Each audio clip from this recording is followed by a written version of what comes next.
Hi, this is Mike. I'm going to show you how to get out and clean the washer drain filter. So I've got an LG model here. It's a 5.2 cubic foot, but really doesn't matter. The whole point is, as long as you've got this little drawer down here, so if you zoom in on that, Sophia, I got my daughter Sophia help me out here. So this is something that I think every washer should have. Our last one didn't have this drawer, and you had to pull the full front plate off, and it's a bit of a nightmare to do that. So I'd recommend that anybody who's looking for a new washing machine, ensure that they have this little drawer here, because it makes life so much easier. So bottom line is, once you got that drawer open, you have access to the filter, but of course before you open that drawer, there's a lot of water that's going to be collecting in there, so you got to make sure that you get the drain hose. And what I'm going to do is I'm going to take the drain hose, and as you can see, there's a cap on it right here. Mine's gray, the hose is black. It's black rubber. I'm just going to take that off and then feed that here into a bucket.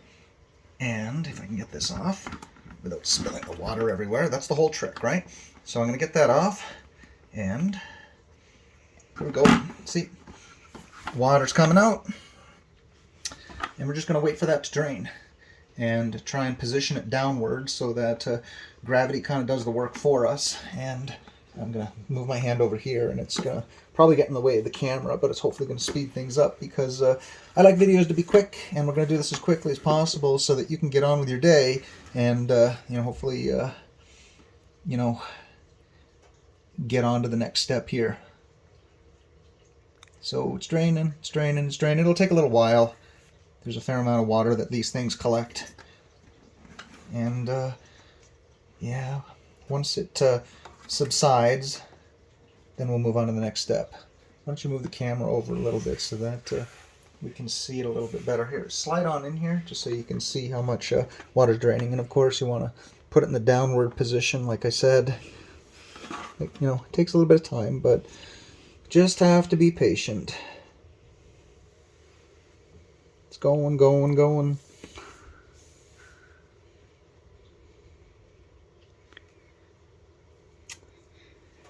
Still coming out. There we go. I think it's starting to subside. Give it a shake just to get it all out, because you get it all out now and you don't have to deal with cleaning it up later. So I think that's done.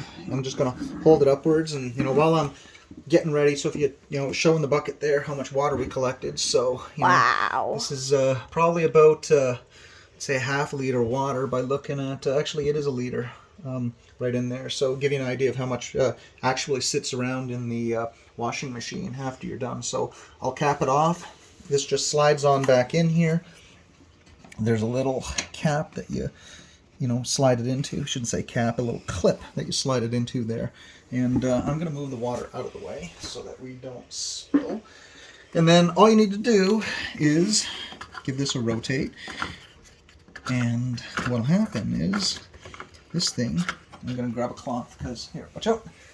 There's still a little bit of residual, because hey, water sticks around, right? And there you go. So we've cleaned ours out recently, so come on up. We're gonna just give it a quick rinse. I mean, you can catch lots of stuff in here. We've had